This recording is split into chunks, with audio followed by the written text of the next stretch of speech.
চেয়ারে আছি, আমি সবার যে আমাকে ভোট দিছে তার যতটুকু অধিকার, যে ভোট দেয় নাই তার কম না বরং বেশি অধিকার, কারণ সে আমার উপর আস্থা রাখতে পারে নাই, এই কারণে সে আমার ভোটটা দেয় নাই, বরং এখন তার আস্থা অর্জন করতে হবে। ঠিক নিও? তার মানে কি, যে ভোট দেয় নাই সে যদি আপনার কাছে আসে বা যে আমার বিরুদ্ধে নির্বাচন করছে আপনার কাছে আসে, আপনি যদি কোন ভোটের সময় আসলা না এখন আইসো, এটা কি হবে?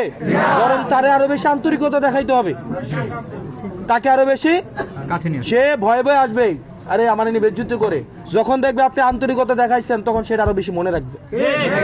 এটা করবেন কি করবেন না? আমরা কি প্রতিহিংসার রাজনীতি করব? প্রতিহিংসার রাজনীতি করব?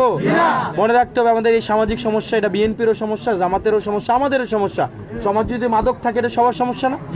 সবার সমস্যা কিনা? সেজন্য এলাকাতে আপনারা বিএনপি দেখার দরকার নাই, জামাত দেখার দরকার নাই, সমাজের মসজিদে মসজিদে, স্কুলে স্কুলে এবং প্রত্যেকটা প্রতিষ্ঠানে গ্রহণযোগ্য মানুষগুলোকে নিয়ে বসেন।